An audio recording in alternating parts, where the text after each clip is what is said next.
Olá pessoal, tudo bem com vocês? Nós vamos iniciar nossa aula de Sociologia. Nós vamos dar continuidade, ao que a gente vem discutindo aí desde o primeiro momento, nesse novo capítulo, o capítulo 3, onde nós tratamos de cultura e ideologia. Certamente na aula passada nós discutimos esses dois grandes conceitos a partir da vertente sociológica, e a gente viu ali o que nós vamos considerar cultura e vida social, que ambas estão ligadas, estão diretamente aí ligadas, a cultura e a vida social. Nós vimos aí como criar um juízo de valor, que aí são a partir do que nós vamos entender na cultura, O juízo de valores são aquilo que nós muitas vezes criamos, e afirmamos sobre uma determinada cultura, muitas vezes deixando e menosprezando, O conceito de cultura diante da antropologia, a gente viu, como diz aí na página 298, que as ciências sociais elas vão se encarregar de toda essa discussão antropológica, E a antropologia ela tem esse papel importantíssimo dentro dessa discussão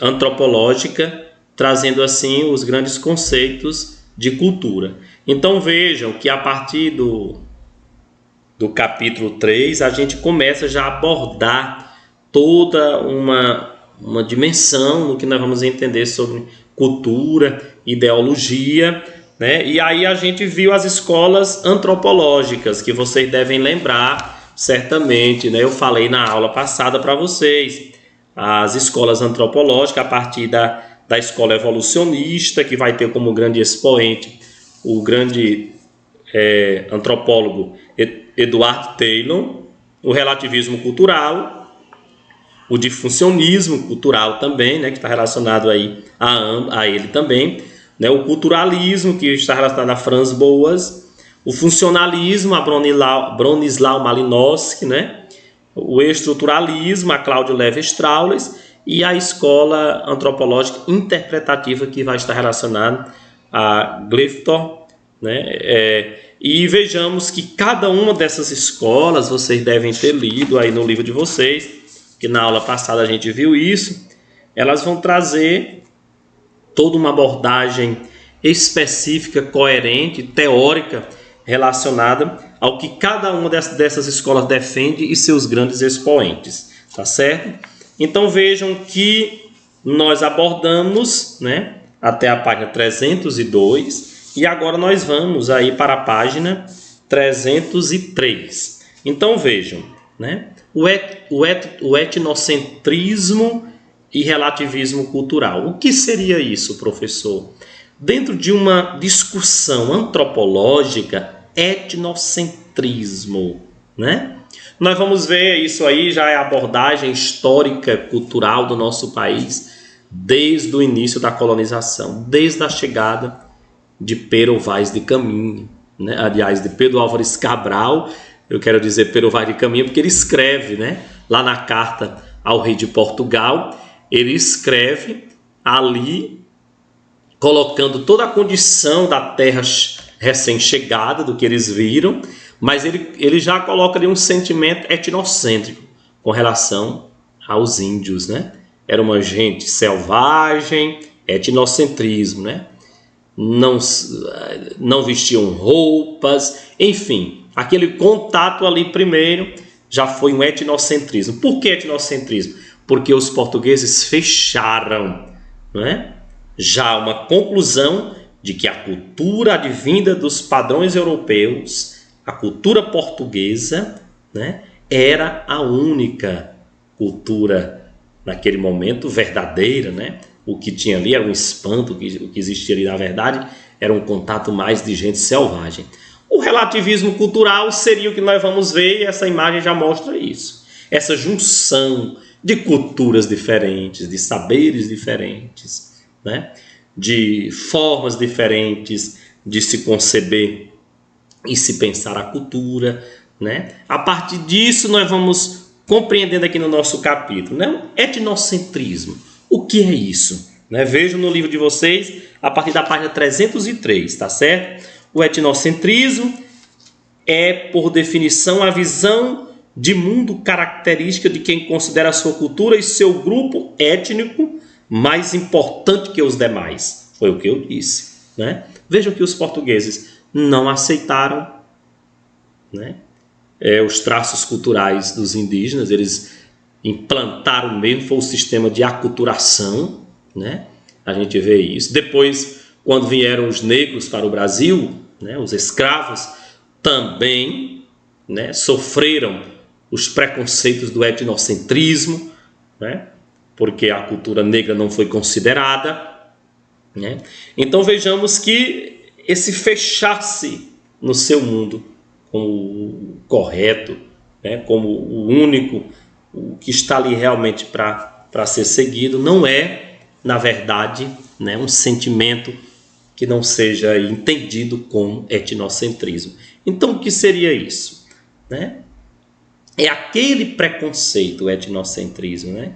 É uma avaliação pautada em juízos de valor, né, daquilo que é considerado diferente, né? Vejamos aqui que os índios, né, eram detentores de hábitos culturais, como hábitos, né, de cerimônias nas suas tribos, né, de cerimônias religiosas, de cerimônias festivas, né, mas tudo aquilo ali foi visto, né, pelo homem branco, como assim a história descreve, como algo que não tinha valor, quando na verdade tinha um valor muito grande dentro da comunidade indígena, né? Então ocorre o etnocentrismo, ele ocorre quando um determinado indivíduo ou um grupo de pessoas que tem os mesmos hábitos discrimina o outro, julgando-se melhor, seja pela sua condição social, pelos diferentes hábitos ou manias, né? Ou até mesmo por uma diferente forma de se vestir. Foi o que eu coloquei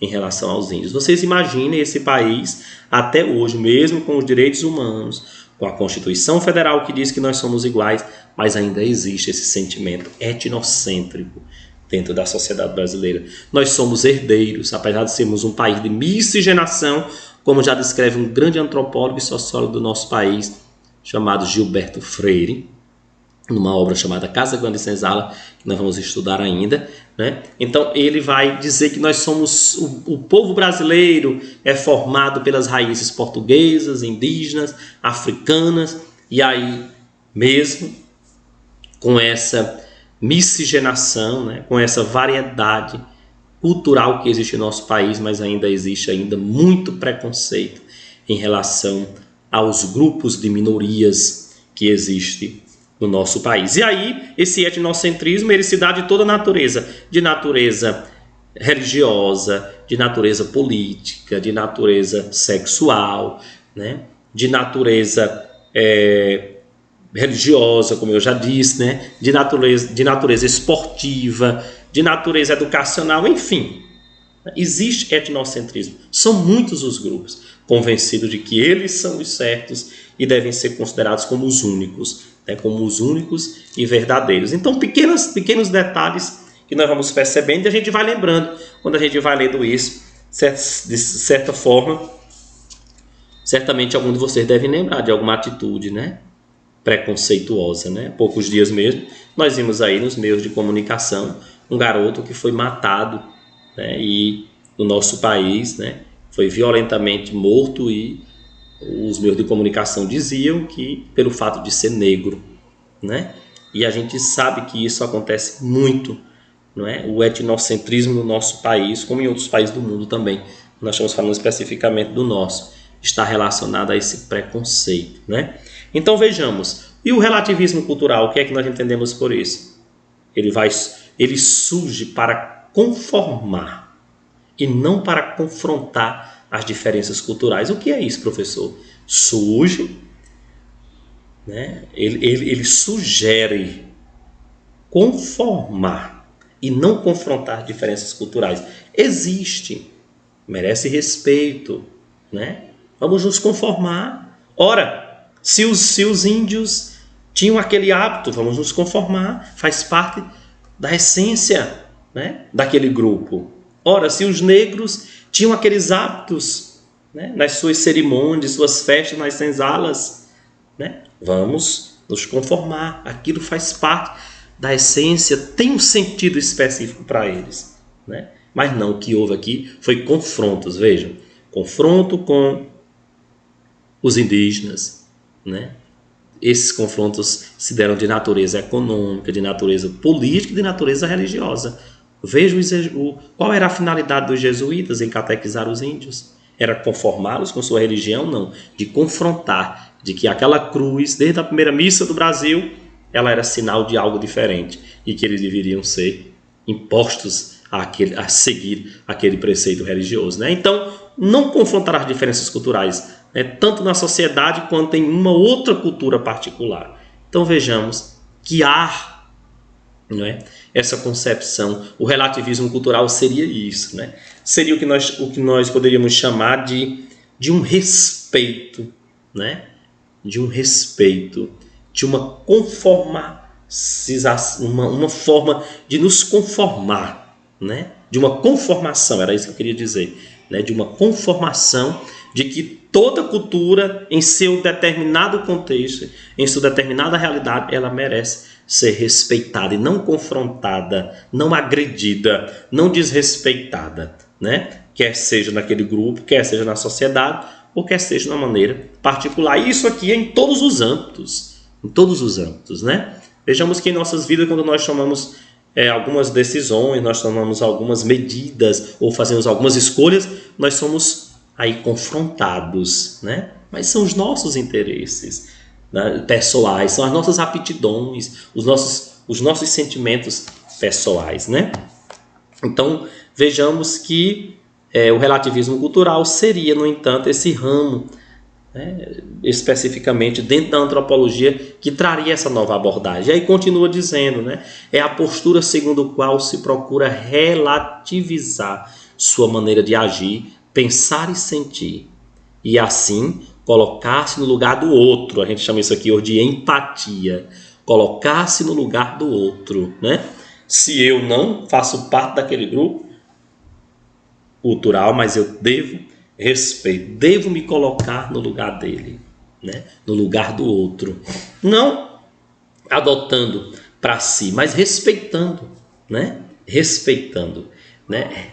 Relativizar significa estabelecer uma espécie de distanciamento ou estranhamento diante de seus valores, para conseguir compreender a lógica dos valores dos outros, né? Então, é preciso colocar-se no lugar do outro, observar o outro para entender a lógica daquele valor, porque tem lógica, né? Porque existe lógica. Toda cultura, vai dizer um grande sociólogo chamado Karl Marx, a cultura, ela é, na verdade, né, todo elemento constituído a partir da ação racional do homem. É uma totalidade que envolve simbolismo, que envolve cerimônias, que envolve costumes. Isso aí são valores lógicos. Toda e qualquer cultura, todo e qualquer grupo dá sentido a essa lógica, né? A esse aspecto lógico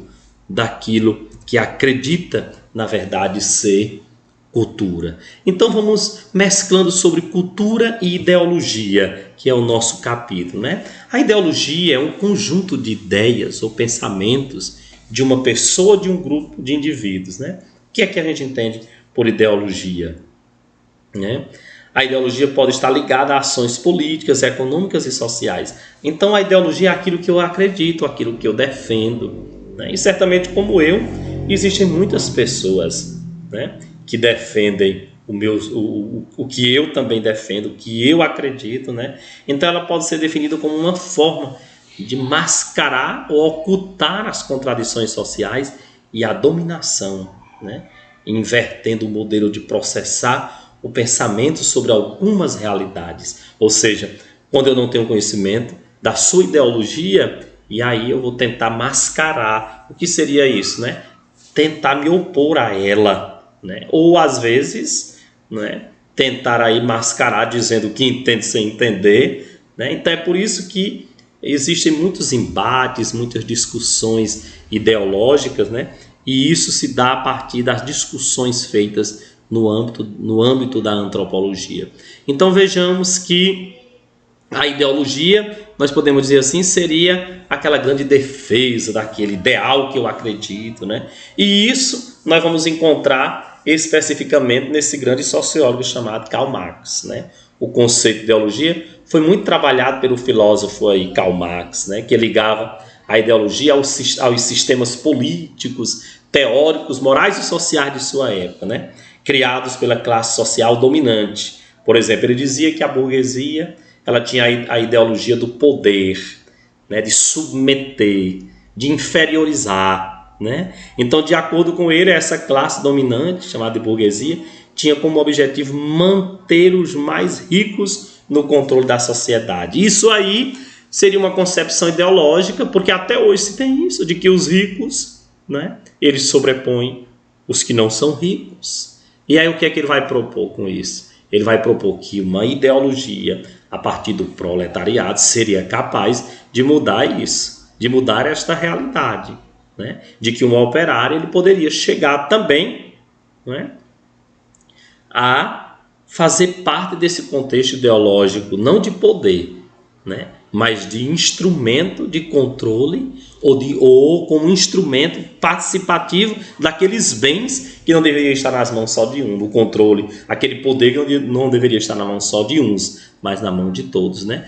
Com isso, a ideologia agia de forma mascarada para a realidade. Por quê? A ideologia, quer dizer, Marx vai dizer, os que dominam o poder, os que detêm esse poder, tudo para que eles impõem é verdade, né? Isso aí muitas vezes era uma máscara, né? Quer dizer, uma realidade, uma prática fora da realidade. Então Marx ele teria dado essa grande contribuição, esse grande expoente do pensamento ideológico alemão, né? Então, as ideias, segundo ele, são valores que os homens criam segundo as suas condições materiais de existência, né? Nós vamos criando nossa existência, dando sentido a ela. Então, a ideia de que uns nasceram para se manter no poder e controlar esse poder na sociedade chamada de ricos são ideias criadas ideologicamente, segundo Marx, aí, pelo proletariado, né? Por aqueles que não detêm esse poder, não chegou a esse poder e por isso vão muitas vezes se conformar com essa ideologia de que jamais poderiam chegar, né, a esse poder. Vejam aí que nós temos aqui no Brasil o exemplo do ex-presidente Lula. Eu vou citar o ex-presidente Lula, não é? Qual foi a ideologia de Lula? De que um operário, né, ele poderia sim chegar ao topo da República e ele chegou, de fato. A partir de quê? De convocações. De quem essas convocações?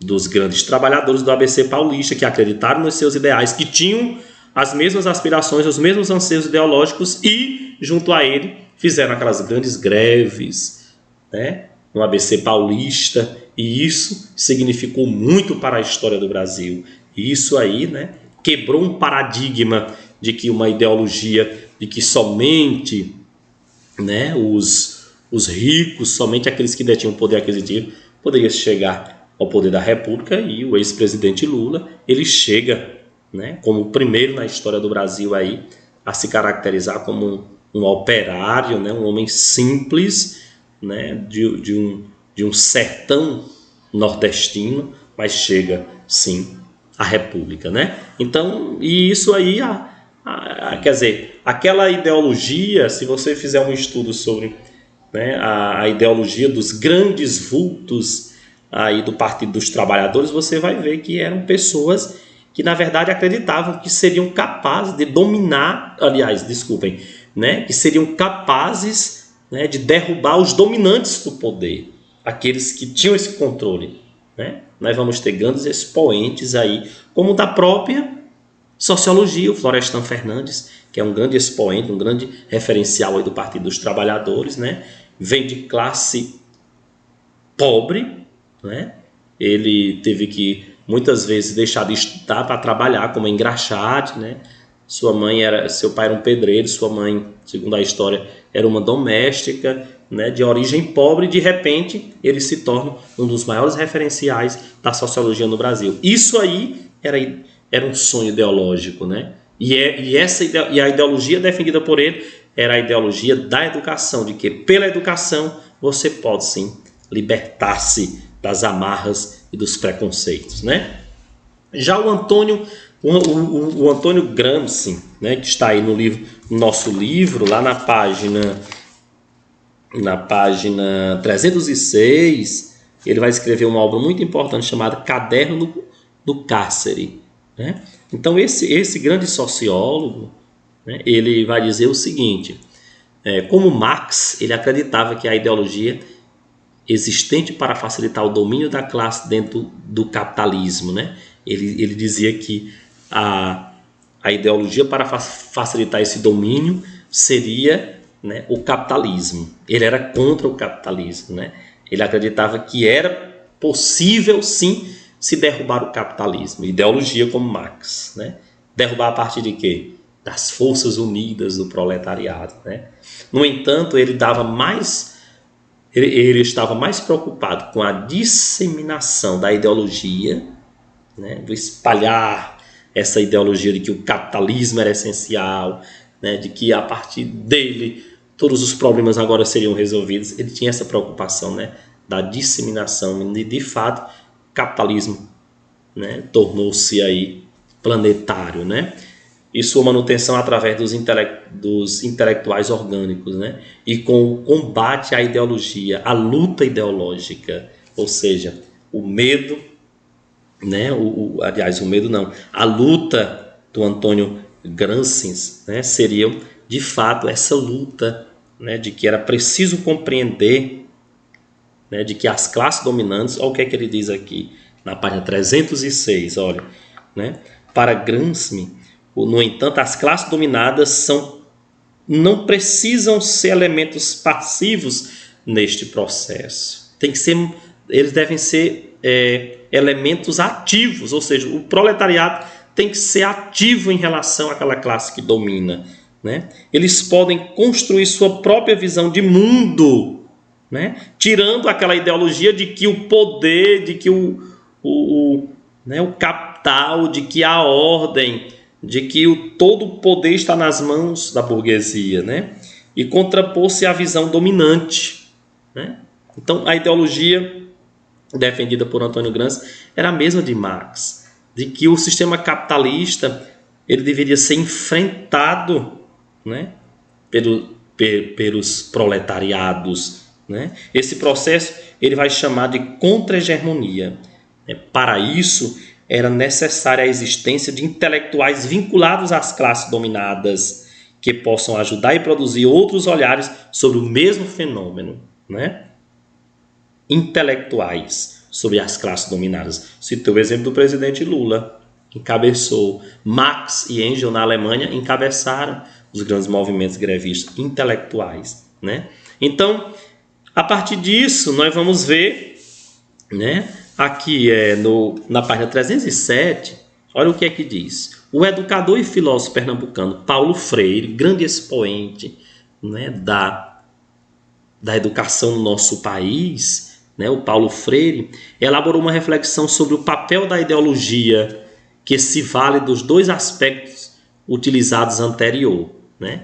O aspecto da contra-hegemonia e o aspecto aí do agente intelectual em meio a isso. Vejamos o que é que ele diz. Para ele, a ideologia dominante, né, dos dominados é incutida na mente e na prática dos indivíduos, olha, né, no meio do processo educacional. Então, quer dizer, tudo é uma questão, como Marx também vai dizer, e o Antônio Gramsci, tudo está incutido. Aquela classe nasceu, aquela classe existe para mandar. Então, a gente tem que ser submetido a ela, né? Então, o Paulo Freire vai dizer isso também, né? Que tudo está incutido na nossa mente. E aí, a pedagogia tradicional associa-se ao modo de ver e agir das classes dominantes, né? E aí ele vai falar de um olhar dominante como o único possível, certo? Que esse olhar seria esse olhar daqueles que dominam, né? E os que são dominados recuam, quando na verdade Paulo Freire vai falar de uma certa libertação, dizendo assim: Freire afirma que o modelo de educação, olha, assim como Florestan Fernando, Paulo Freire vai dizer, o modelo de educação adotado em nossa sociedade produz exclusão, desigualdade e miséria, além de manter a submissão das classes populares às elites dominantes. Olha aí, né? Vejamos aí, né, depois de quantos séculos, né, nós tivemos oportunidade à educação, digo nós, de classe baixa, né? É por isso que existe o sistema de cotas, porque há toda uma dívida em relação a isso, né? As universidades, outrora, né, eram destinadas somente, porque era ideologia, somente aos ricos, anteriormente, lá no período colonial, aos filhos dos colonos, né? Não se tinha esse espaço. E aí Paulo Freire vai dizer que se criou essa ideia submissa, essa ideologia de que a educação era destinada somente àquelas classes privilegiadas, quando ele vai dizer que era preciso aí agora uma nova mentalidade que pudesse supor esse pensamento, né, através da educação, né? Então como Gramsci, Freire considera que a educação, olha, continuando nosso livro aí, olha, que a educação também pode ser utilizada como ação contra-hegemônica, né? Por meio do desenvolvimento de uma ação pedagógica que rejeite os valores pelos quais as ideologias dominantes reproduzem injustiças sob o discurso do mérito individual. Freire acredita que as classes populares, né, podem produzir um discurso alternativo sobre o mundo permitido, né, aos dominados se libertarem do controle ideológico e se tornarem sujeitos ativos e transformação e fazerem-se agentes transformadores da sociedade. Então, pela educação, Paulo Freire vai dizer, os indivíduos, né, eles podem se libertar, e a partir dessa libertação, né, eles podem ser aí agora não mais submetidos, e nem dominados, mas também agentes diretos e participativos do contexto social, né? Então, cultura e ideologia seria aí na visão do Gramsci, né, essa classe hegemônica, como nós vimos, né, que vai perpassar aí todo esse contexto cultural dos que dominam, né? Então essa visão de mundo seria aí a partir desses dois grandes sociólogos, né, desses dois grandes teóricos, um sociólogo e um pedagogo, como o caso do Paulo Freire, essa revolução dentro desse contexto, né, educacional. Então a cultura na sociedade, né, nós vamos aí agora para a página na página 307, né, a cultura seria essa cultura praticamente moldada na sociedade com costumes e tradições, né? Ela vai caracterizar e interfere no modo de ser da sociedade. E a partir disso nós vamos aí entendendo que todo esse contexto da sociedade, né? Esse contexto de ideologia, nós vamos entendendo que ele vai sendo transformado a partir das grandes vertentes, dos grandes impulsos de grandes nomes no aspecto ideológico, sociológico, histórico, aí como o próprio Karl Marx, né? E aí eu gostaria que vocês fizessem uma leitura na página 302 sobre o Cláudio Lévi-Strauss, né?